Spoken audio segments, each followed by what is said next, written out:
years sober. What was it like? How did we get here? How do you get here too? That's what we're talking about today. Today is my 6-year sober birthday, anniversary, whatever you call it. And my wife got me a cup that points out the hours sober. 52,560 hours. That's a lot of hours sober.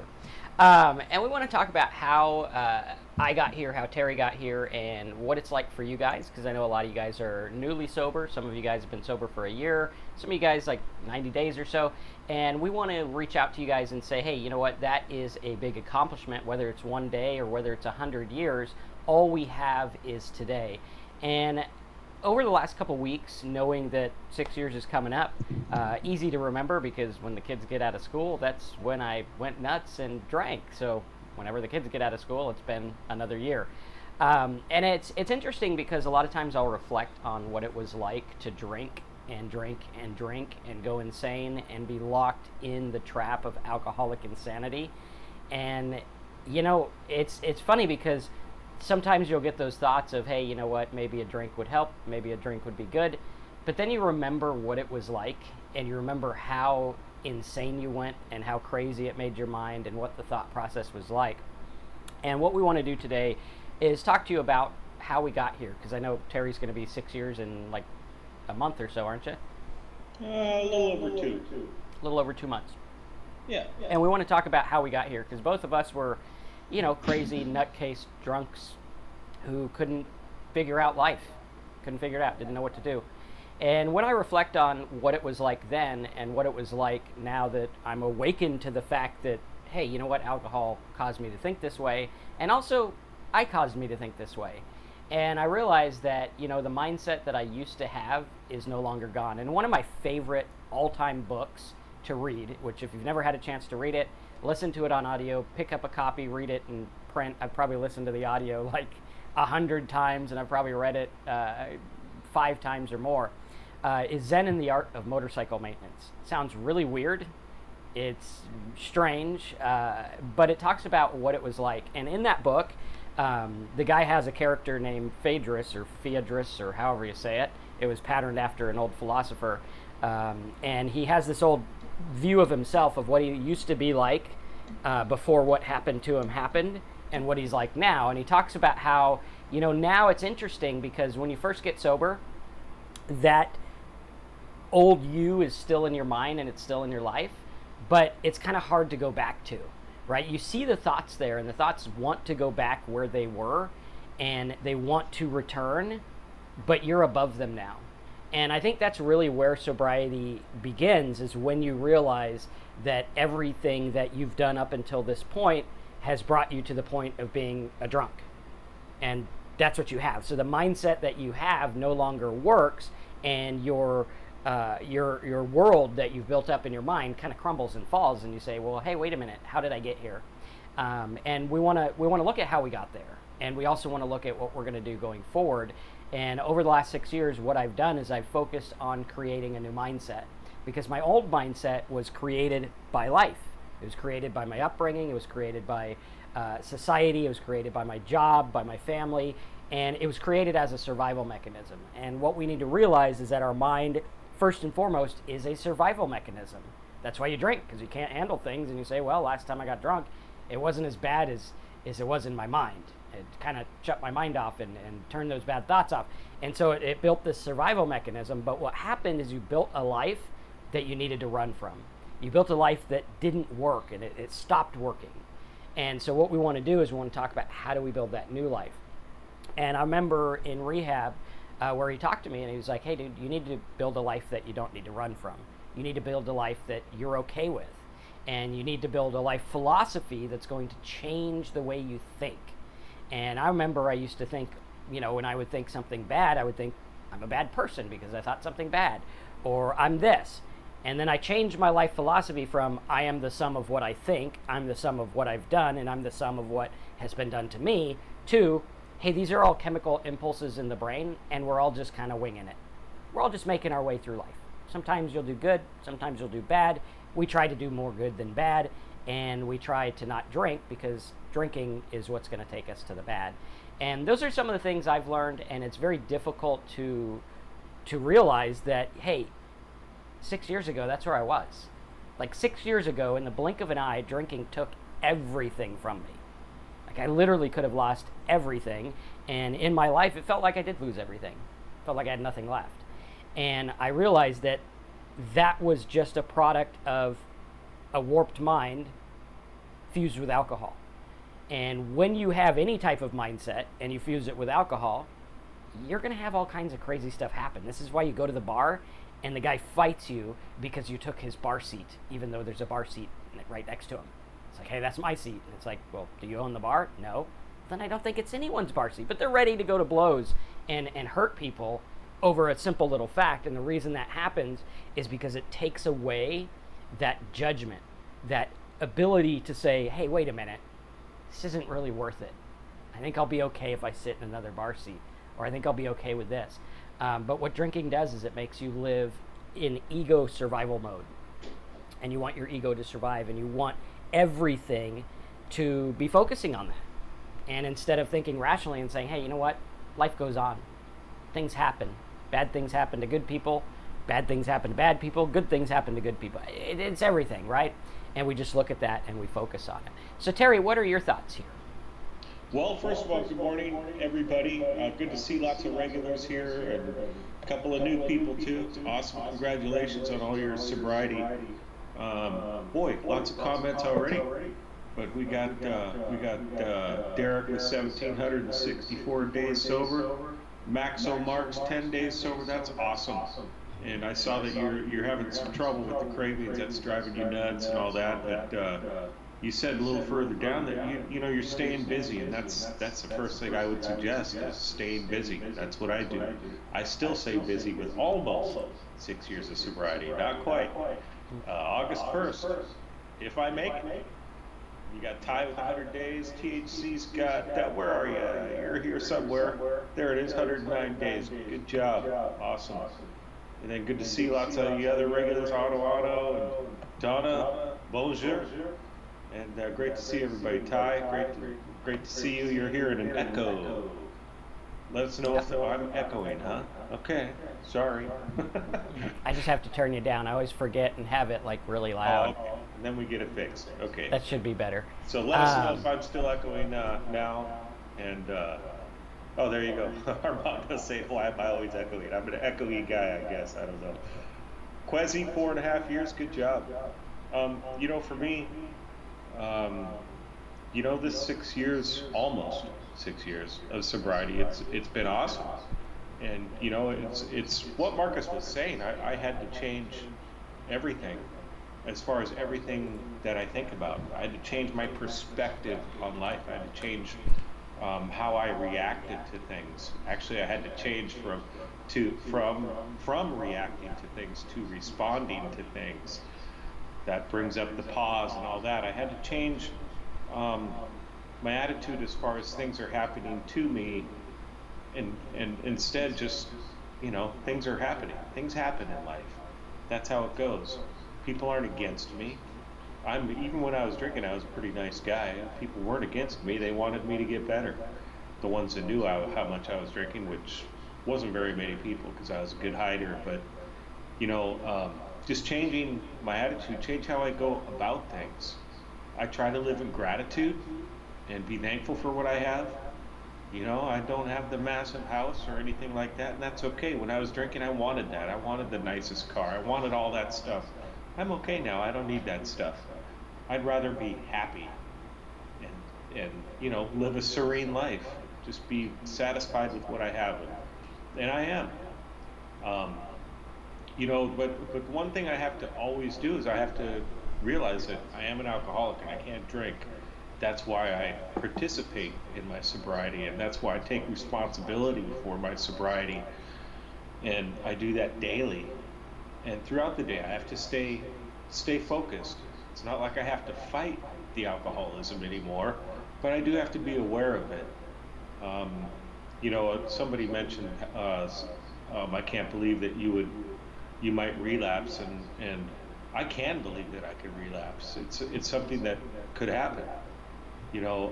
I've seen many people from just a couple days sober to 30 years sober that have started drinking again. And not one of them ever told me that it was any good when they came back and finally got sober again. Not one of them told me that they had a good time when they were out. A lot of them have mentioned, yeah, it was okay for a little while, but it always ended up being that complete insanity where they were before they got sober. And usually it's worse. There's a lot of people say, your addiction's in the background doing push-ups, and it really is. It's just getting stronger and stronger, and that's how it goes.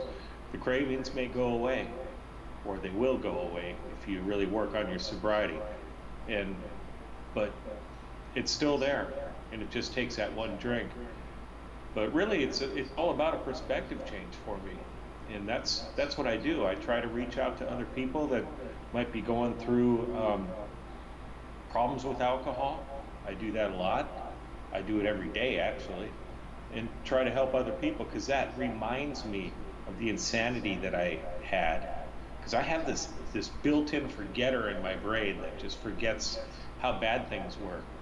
I put this shirt on today. I ran the Maui Marathon 17 years ago. I ran the Maui Marathon, and I was a heavy drinker, but it wasn't like I was a 24-hour-a-day drinker.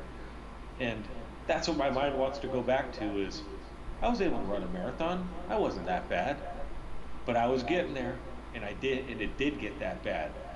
And that's the forgetter that I have to remind myself by helping other people with these problems. And yeah, life's good now. It's pretty good. I still have the things that come up in life, and that's how it goes. That's what life's all about, but it's all about how I respond to these situations. I have a sick dog that I'm trying to take care of right now, and I'm just doing what I can. That's all I can do. I can take care of him as best as I can and give him a good life, and that's it. And that's what I try to do. That's what I try to do with everything in my life.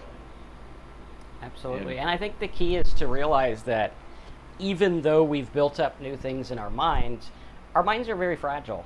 Like, Yep. I realized a couple months ago, I had a pretty bad episode where I was stressed out about something, and it was really hard to shake. And it would have been real easy to take it serious and look at it and say, hey, you know what? This is screwed up. I need to go drink over it. And the fleeting thought did happen in my brain saying, hey, you know what? You can drink over this. You can go to the bar. That's how you used to solve it. And it's interesting because certain things in our life, it's like a combination lock, right? And there's certain lock combinations that each of us have that will make us drink. Like, it's inevitable. There's certain things that will happen. When you first get sober, that combination's really, really fickle. It's like you set your password at, 222 or something. And it seems like everything gets there. But as you go through sobriety, you learn new tools.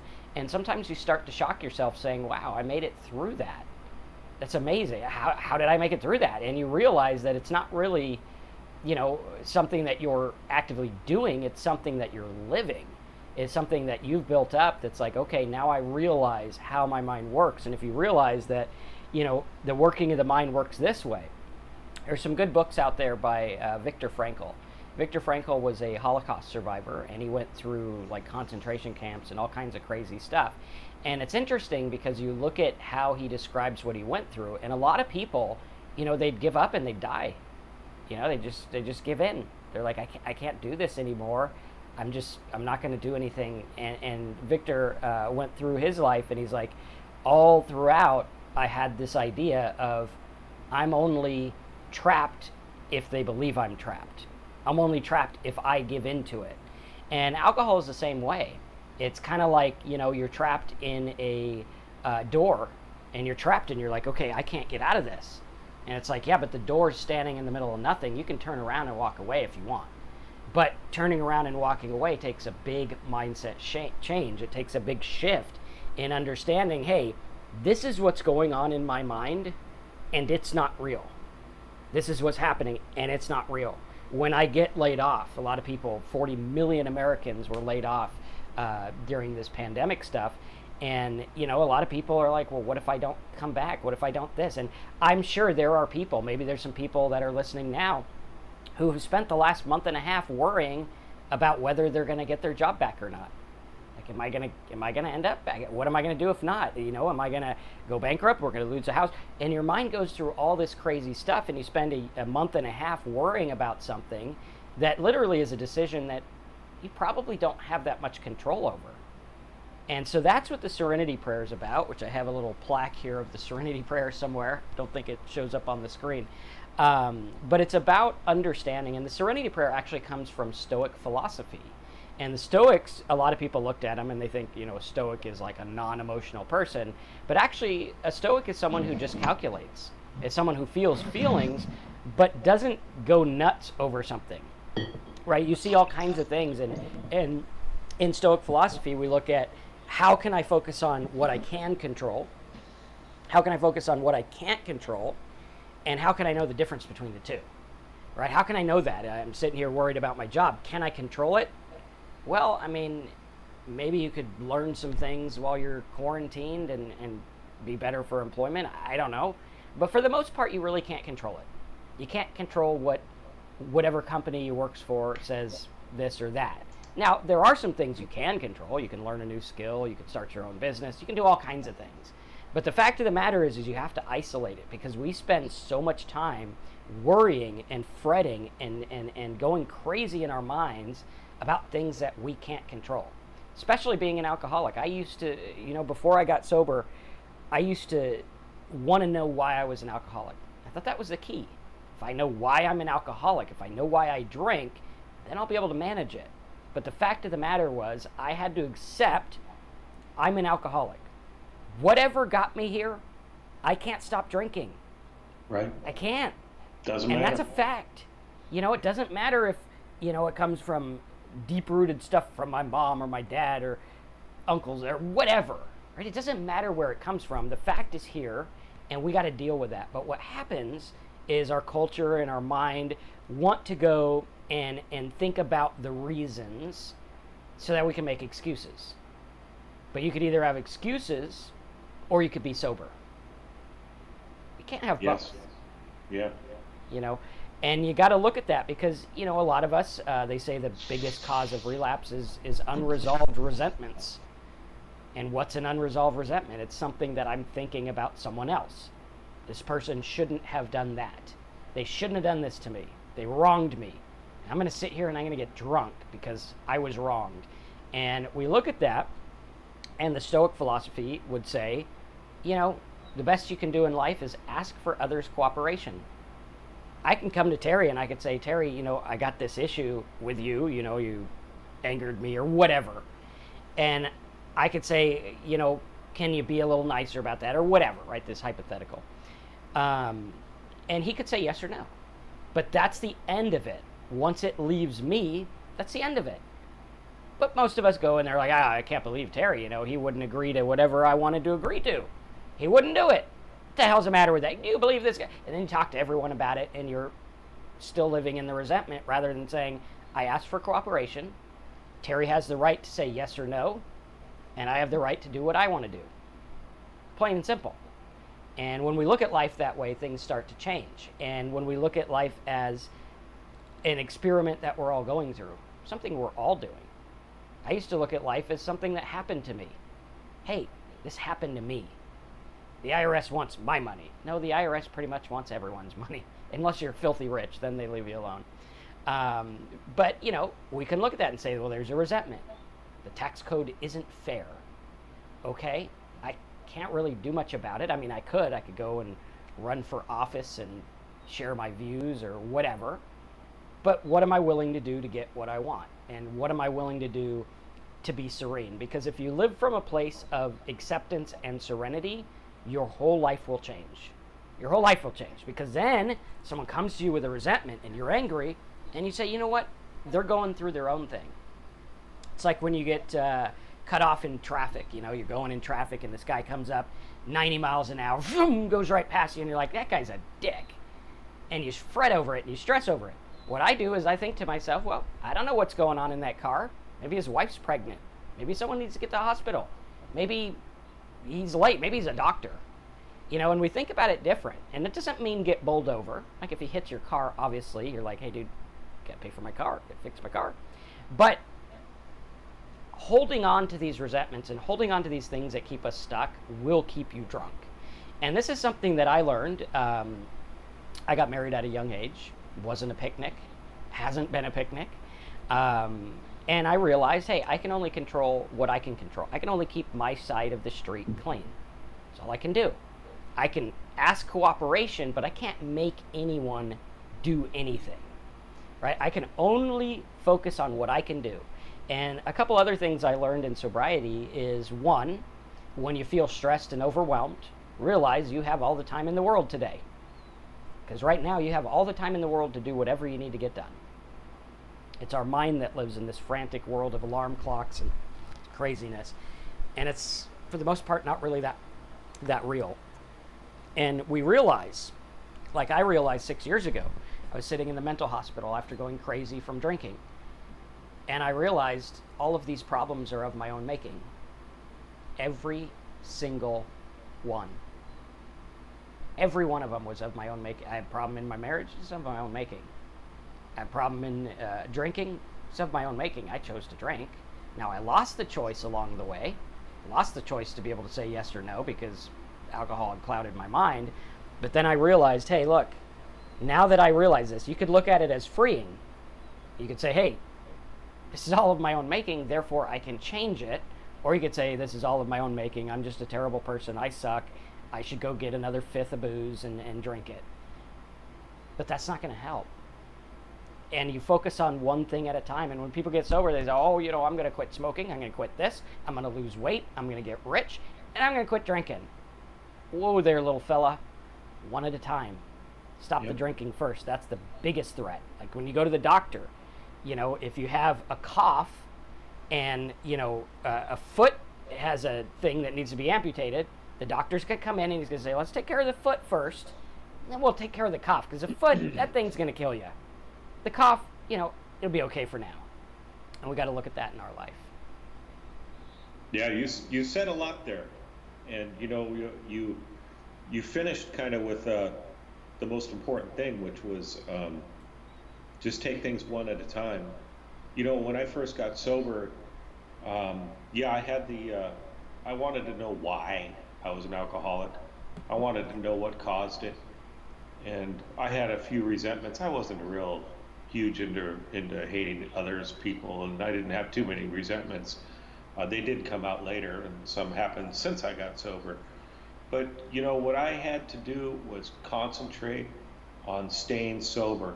Any of you are in that early sobriety, concentrate on that, on just being sober. Trying to let go of those resentments, not thinking of them, not overthinking them. And the why I became an alcoholic, that I had to just not worry about that. It was what Marcus just said. I had to just accept the fact that I am, and I have to do whatever it's going to take to stay sober. And that it was just that simple. That's what I did for the first, few months or whatever. Then I started slowly working on other stuff. And the why, I worried about it a little bit. I tried not to overthink it because the why, I don't really have any reasons. I didn't have a terrible childhood or any major trauma. Or sure, I felt uncomfortable around other people, but it wasn't anything ridiculous. And I gave up trying to figure out why. There's people that definitely they can point their finger at why, and it's pretty much looks pretty legit, and that's fine to know that. But the key for me is just worrying about staying sober. And then as I went on, then I had to start to think about. I started to slowly figure out some of the whys I may have became an alcoholic, that uncomfortable feeling, but not a lot. It was just a little. And then I started to understand some of my resentments towards other people, maybe a slight resentment to my parents, to some other friends, or former friends, I guess, or the ex-wife, things like that. And, I started to realize those, and I started to look at why I had these resentments and what did I do to cause these. Maybe I had some part in this, and that was important. for me to realize that, not so I could sit there and stew in it, but so I could change my behavior in the future. I could see what I did to possibly cause myself to be angry at these people, and be able to keep myself from doing that again. And that was really important. And that was just sort of the things I had to go through to change that perspective that we have to do if we want to stay sober, so that I just wasn't spinning the wheels and keeping my mind clear. Marcus said, keeping my side of the street clean. That's a huge thing right there. I try to keep my side of the street clean. I don't worry about other people unless it's going to affect me. And that's big, because that frees up so much of my mind when I'm not sitting there stressing over what this person is posting on Facebook or whatever. Just scroll past it. I don't agree, scroll past it. I don't get in those stupid arguments or whatever, what somebody else is doing. That person's not wearing a mask. I'll just avoid them. No big deal. It's okay. Or that person went to the beach and the beach is closed. What's up with that? Okay, I'm not going to go to the beach because they told me not to. So I'll wait until they open it. That's fine. Just worrying about what I'm doing and try to do what's right for me. That way I don't have the guilt. I don't have all those resentments that are building up inside of me, just making me angry. And I'm able to focus on just that serenity and peace and helping other people. That's what really works for me a lot. But, in that beginning, it was just as simple as focusing on staying sober, because I had no idea what I needed to do to stay sober. I had to ask other people and have them show me what they did to stay sober, and that's what helped. And that's what I still do. I still rely on other people with more sobriety than me, people with less sobriety than me. Everybody can have something to contribute to help me with my sobriety, and that's what I try to stay open to. That helps me a lot.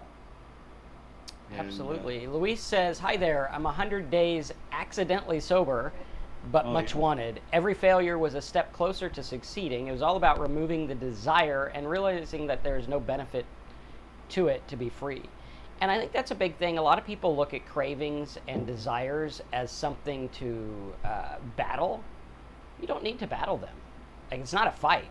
You just let it be there. Like, how many times have you wanted something really bad but you couldn't get it?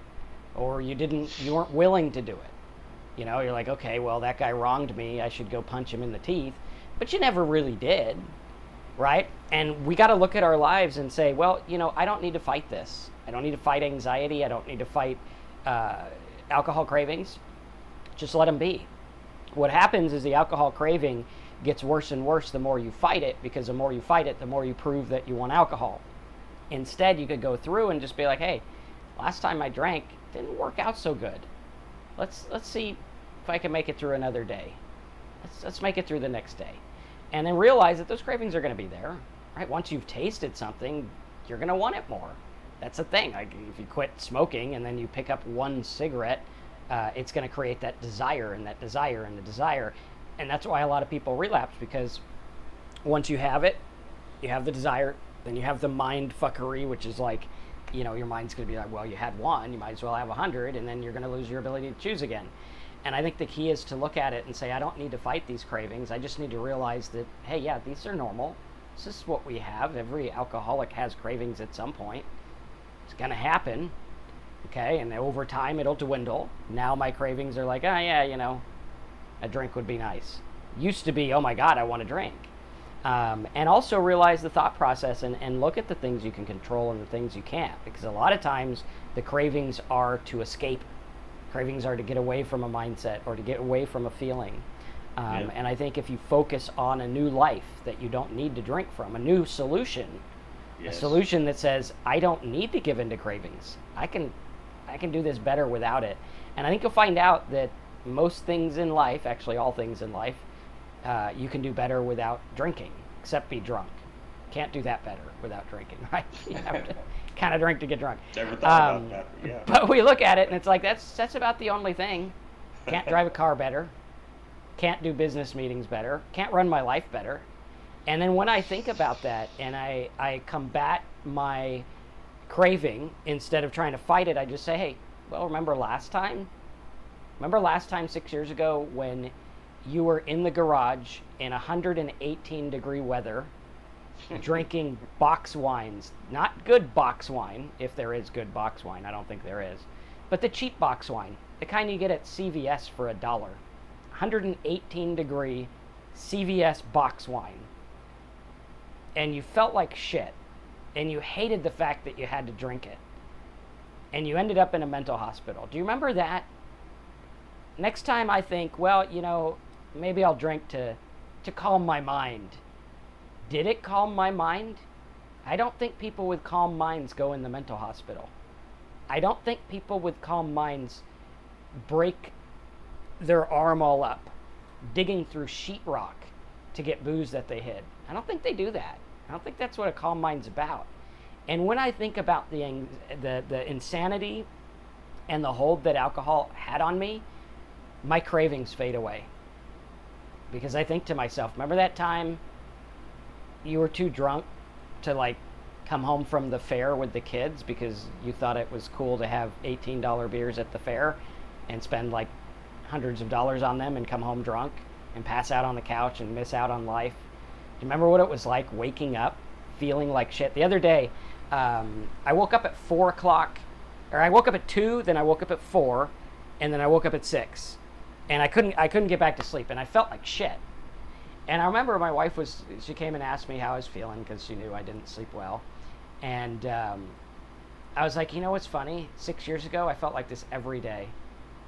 Every single day I felt like this. Some days I felt worse, but this was the norm. I felt like shit every day. And when I think about going back to drinking, I'm like, do I want to feel like shit every day? Every day. In life, why we're drinking is because we want to feel good. We like the way alcohol makes us feel. Yep. But alcohol doesn't make us feel good anymore. I mean, it might for a short time, but in the long run, what's it look like? What's the baseline of your life? You have this baseline, and before I drank, it was like, I feel pretty good every day. I feel all right. And then I became an alcoholic, and my baseline shot way down, and I was like, feeling like shit is what I'm aiming for. That's the goal, to feel like shit, not like I'm dying. I was like, it's a good day. I feel like shit today. And I remember what it was like waking up and going to work and doing these things and just feeling that clog in my brain. I feel off today. Every single day. I remember the anxiety going off the chart. Couldn't even walk to the mailbox off the chart. And I think about those things and I'm like, yeah, I don't really want to drink. And I can have the craving in the back of the head that says, oh, remember what your favorite beer tastes like? Well, he's making it again. He hasn't made it in years. He's got a new batch coming out. Remember what that was like? Yeah, I do remember what that was like. It tasted pretty darn good, but it fucked my life up. So it did. And then we had meaning. Oh, I'm an alcoholic, therefore I'm weak. Therefore I can't handle therefore no, I'm an alcoholic, so I'm choosing not to drink. Someone in here said something about accepting the fact that I can't drink anymore. All of us in here can still drink. We didn't lose the ability to drink. We're pretty freaking good at it. I am very good at drinking. But we decided it was no longer working. You are in control. One of the things that I don't like about recovery culture is it takes the control away. Some of the recovery culture takes the control away. And it's like, oh, I'm just this sad person who I have no choice, and this is where I'm at. I don't think that's what it's about. You are the strongest person ever if you decide, no more. I don't want this anymore. Right? And it starts with a decision. And it's not about, oh, I'm weak and I can't drink, and oh, I'm this, and oh, I'm that. It's about taking our life back. It's about saying, no more. Alcohol doesn't work for me. It might work for someone else. It doesn't work for me. So. Yep. Surrendering to alcoholism, that is power. That's giving you the strength to be able to take the responsibility for your disease or illness, however you want to call it. And for me, that just gave me so much power, being able. That's, when I first got sober, a lot of people, they I hear them talk about how life just sucks right now. For me, I was like on cloud nine. A lot of people call it pink cloud, whatever. I'm still on it. And that was because I suddenly realized that now I can do something about my alcoholism. After I got through that detox, I was like, I can do this now. I have the control, and it is my responsibility, and I'm gonna do it now because I have that power. And that was huge, and that's why I was so happy with the day I woke up. Literally, I was just happy. I was still pretty foggy, but I was pretty happy.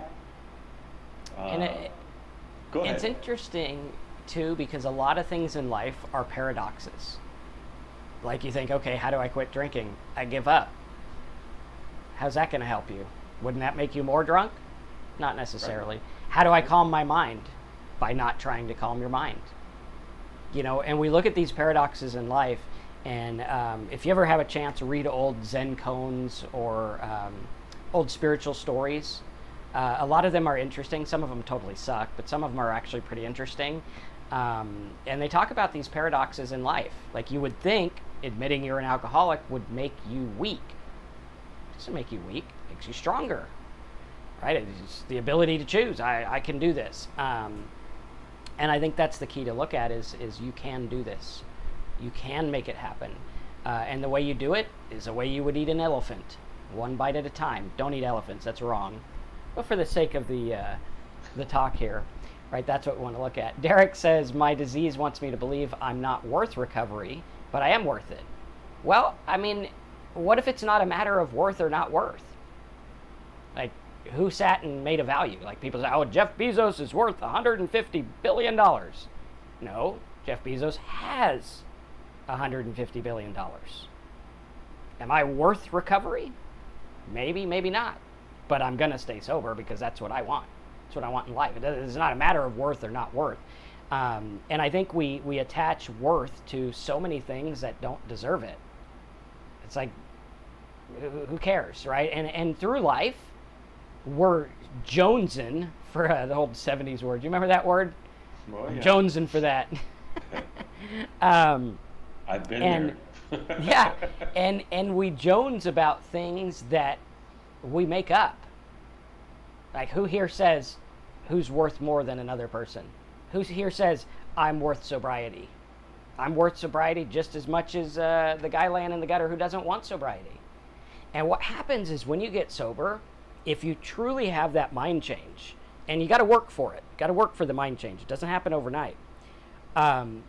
You're going to have the greatest empathy for everyone alive. It's weird.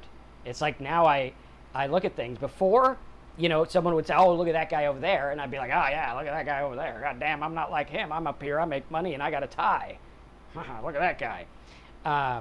And now I look at it, and we walk by it, and Terry knows all the streets. We used to walk down in San Francisco, and he'd see the guy that's strung out, tweaking on crack.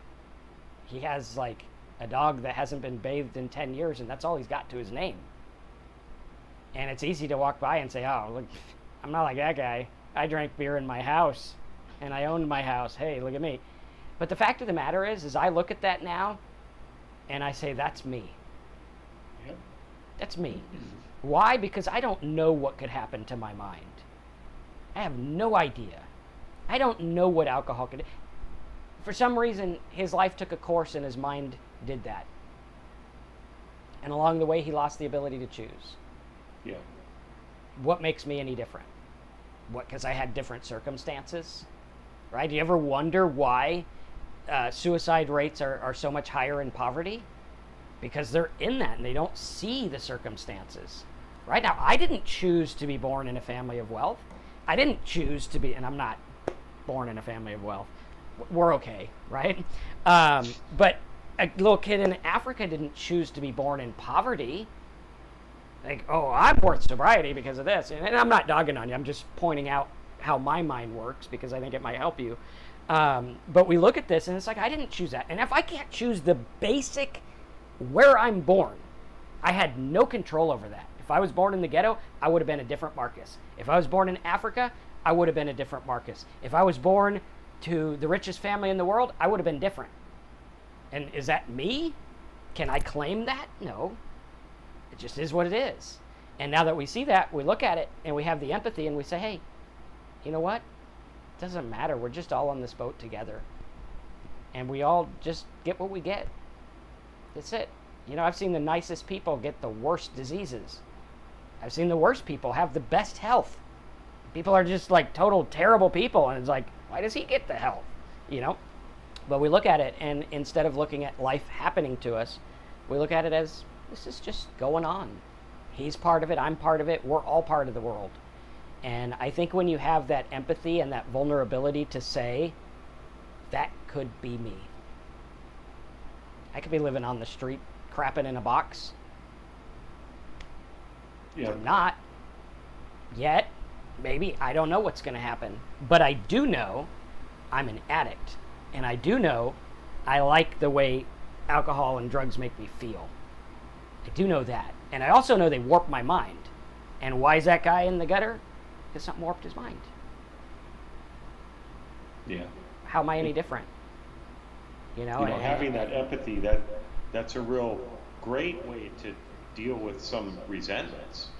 You know, resentments from the stranger, the person that cuts you off on the freeway or whatever. You know, just thinking, trying to put yourself in their shoes. Maybe they're late for a doctor appointment or whatever. We said that a million times. But, you know, just trying to put yourself into their shoes. And just like the guy in the gutter. You know, the guy in the gutter may have been living exactly like me. And instead he had, that person may have been an alcoholic. And then they had one more little thing happen. A medical emergency that just took all his money. And that's it. Just one little thing. And now he's in the gutter because he became homeless and he's an alcoholic and can't find a way out. And, you know, it can be that simple. He's still, you know, may have been just like me. And that's what I have to try to keep in perspective. Well, I want to tell THC, thank you for your empathy for my dog, and I'm sorry about your dog was abducted. Definitely a hard thing to do. And you know what? The way I look at my dog is he's old. And old dogs are the best. They're just the best. They're in control more or less, and they're loving and all that. They're great, and that's the way I look at it. And it's okay. It's sad to think about that. You may lose them soon, but other than that, it's old dogs are great. Anyways. Megan says, there were things I believed I did better drunk, but I was delusional. I didn't socialize better. I was just a drunk fool. I had to break that deep belief I had that I was a funnier person drunk. It was a big one for me, too. I thought I was just like the life of the party drunk. I thought that my anxiety inhibited me from being the person I wanted to be. But then I realized the person that I thought I wanted to be was all this made up shit in my head. And I just wanted to be okay. I just wanted to be here. And you know, we go through life all the time looking for this drug called acceptance. And we're born into it. You know, we're like, hey, this guy has to accept me. This person has to accept me. What if they don't like me? What about this? What about that? And in sobriety, I learned I'm just going to do me. I'm going to be me. And, you know, some people will accept me. Some people won't. And that's cool. I'm just going to do what I'm going to do. And I'm not going to fight for it anymore. I'm not going to try to be something that you want me to be or something that society wants me to be. I'm just going to be. You know, of course, I'm going to follow the rules and do the things I got to do. But for the most part, I'm not out there craving it anymore. And in our culture, especially younger people, you know, I'm an old 40, right? But for younger people, like I watch my kids and stuff, and I watch a lot of things because my other job, you know, I have to keep track of social media and all kinds of things, which I personally hate. I can't stand social media. But I watch people and I watch how they get completely addicted to the feeling of someone liking their post or liking their video or responding to this or posting a comment or posting something mean or posting something, you know, and they get addicted to this. And they say that the average person checks their phone about 1,500 times a day because you're getting that dopamine hit. every time, someone liked my picture, someone liked this, and then it gets worse and worse. Like someone's like, oh, hey, they liked my picture on the beach. I better take a picture of my butt, and maybe people will like that. I don't think anyone's going to like any pictures of that from me, but they take it further and further, and their morals and their desires and their thoughts of themselves change. And not to judge one way or another. I think it's totally fine to take whatever pictures of yourself you want to. That's you. You do you, I'll do me.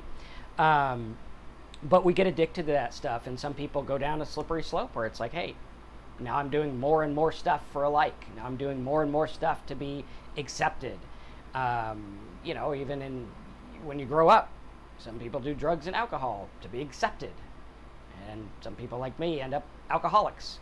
But I think that's a very important thing to look at, is our desire to be accepted and the drug that causes in our brain, the dopamine rush. And it's, we're all chemical creatures trying to find a feeling. But some of us realize that we can have all these feelings without this stuff. It's by changing our philosophy, because your philosophy says if you have 100,000 likes on Instagram, you've arrived. That means you're a badass. That means you're cool. But I could sit here in my grass, and I like to look at my grandpa. My grandpa passed away when I was drinking back in 2013, and it was a difficult time. My dad drove me in a motorhome across the country, and it was like a walking illegal pharmacy, right? It just had every drug, every drink, everything. But my grandpa, he never really cared about a lot of the things other people care about. We'd talk about it, and I remember back then I was all into business. I'd be like, oh man, we made so much money this year. He's like, well, that's pretty good. I made $30,000. That was my best year. And I remember thinking, oh, that's cute and all. But now I realize he had what I had been looking for. The ability to sit in a damn rocking chair and be okay with yourself. I had money, I had following, I had this, I had people who wanted to talk to me, but I couldn't sit in the fucking rocking chair and calm down for 10 minutes. He had what I needed. Now society said, oh, well, 30 grand a year or whatever you're up. I'm like, that's not that good. He lives in Alabama, it's Alabama or whatever. He should live in the city. But he was like, I'm okay. Because I'm okay with me. And I don't need to drink. And so many people have this stuff, and we have to realize that everything we've been living towards is all something that's been programmed in our mind. It's a program. I program my computer that says at 3 o'clock every day, it's going to open this program. And at 3 o'clock every day, it'll open the program. And your mind gets programmed. And it says every time you get a like, you're going to feel good. A little heart on the Instagram. I think that's what they use on Instagram. Got a little heart. I mean, someone out there loves me, so I feel good. Don't even know who they are, but apparently these little hearts on the screen mean this. But it doesn't mean anything. Nothing in life means anything. We have to assign it meaning. And we assign it meaning, unfortunately, throughout our life by listening to other people. That's important. It's important that you have a nice car. It's important that you have $100,000 a year. It's important that you do this. It's important that you wear this certain outfit. And it's all bullshit. And the day you wake up and say, what's important to me?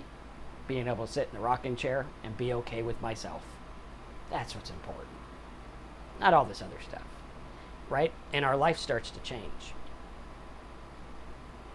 It's hard to sit and be okay with myself sometimes. Definitely. My mind wants to race. That's why I got to work on this stuff every day and concentrate on it. Yeah, Melanie just said just now, progress, not perfection. Spirituality is priceless. Yeah, I'd agree with what you just said. Definitely. Mm-hmm. I just try to do better every day and not stress about what I'm not getting perfect. That helps me be okay with myself a lot. Marcus was talking earlier about, when you got your plate full and you got to do this and this and this and this and this all day, and that'll get me in the wrong attitude too. I just do what I can, not worry about the rest. Try and prioritize. One little trick that I've I've learned over time is do the stuff you don't want to do during the day first. Makes your day go a lot better. At least for me, it does. Yep. But yeah, Absolutely. And one of the things I want to point out too is, like, I didn't sit out and say one day I'm going to be 6 years sober. I just right. focused on that day, and I still do. Like, I wouldn't have remembered probably. Well, I probably would have remembered because our talk sober is on here. But half the time I don't even remember because I'm like, hey, I'm just focusing on one day. That's all I got is one day. I can go out and drink tomorrow. I don't know what's going to happen. No idea. But I do know I'm going to try to build the mindset to the best of my ability. I'm going to try to do the best I can.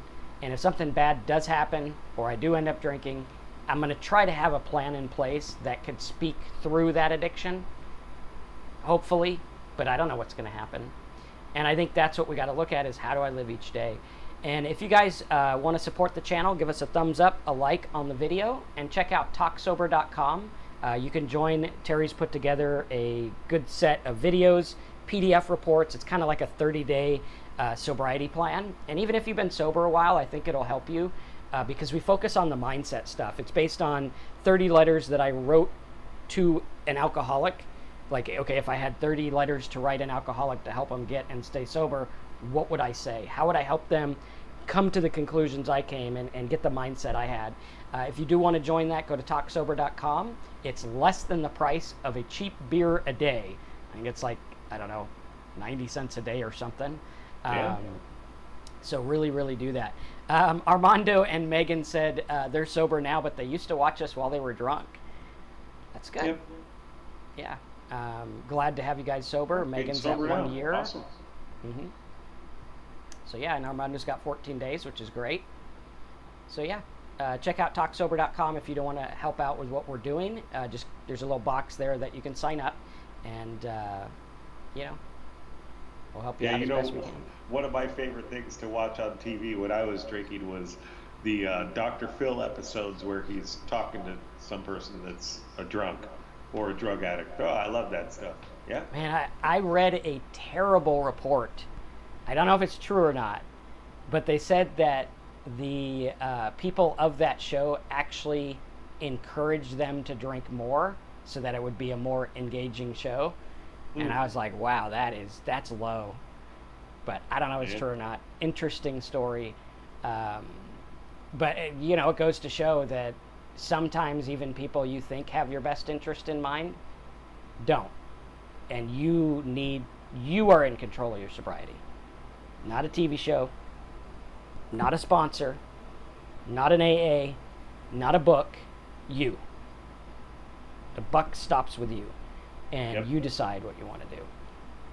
So yeah. All right, guys, so I think that about wraps us up for today, unless there's any other questions or any last-minute thoughts from Terry. I think a big congratulations to Marcus for 6 years sober. Thank you for that. That's huge. Happy birthday. Thank you. Reborn six years ago. Absolutely, and it was a complete rebirth. I mean, I'm not the person I was before. Yeah. So yeah. I think my sobriety birthday is bigger than my belly button birthday. Absolutely. Yeah. I definitely acknowledge that more. Don't have a big party or anything like that, Someone asked me, am I doing anything? Not really. Just I'm going to make some Vindaloo. I do love Vindaloo. That's good. Did you ever try to make that? Yeah. I love Vindaloo. And I did learn never order Vindaloo spicy when you go to an Indian restaurant because they will kill you. Oh, I love it spicy. Yeah. The only place that I've gotten in trouble with is Thai food. Oh yeah. I have to tell them I want American boy hot, not Thai hot, because Thai food, if you order it hot, it'll take your head off. Yeah. So. Right on, everybody. Congratulations on those that are sober today, and if you're not sober today, you can get there. Absolutely, you can start being sober anytime. Make sure you guys go to a doctor if you need to get sober. That's super important. I had to have medical intervention and I was unconscious for a couple of weeks. So you can see that it can kill you. Absolutely. But yeah, congrats everybody. Another beautiful day here in the Bay Area. And if any of you are in that lockdown, another place, another resource you can go to is you can Google Zoom AA meetings, and they're all over the place. And you just watch them on your computer, and you can participate, no problem. And they're free. There you go. I'll put a link to our Facebook group too, so you guys can check that out. Yep. And also, if you want some resource, if I can find it, let's see here, where'd it go? There's lots of good conversations on our Facebook group. You get lots of good responses and people that have some good advice there. Where'd we go? Oh, I had a link to the group. Does anyone have the link to the Facebook group? I gotta look it up. Got it. Okay. You got it? Okay. Yep. There we go. That's the Facebook group. And if you do want to support the channel, go over to talksober.com. Use that little form. 90 cents a day. You can help us out. And you get a bunch of stuff, PDFs, MP3s to listen to. We're working on all kinds of stuff for you. We're turning it into like its own little 30-day sobriety plan and everything like that. So if you do want to help out, go there. Make sure you give us a thumbs up, subscribe, and we'll see you guys next week.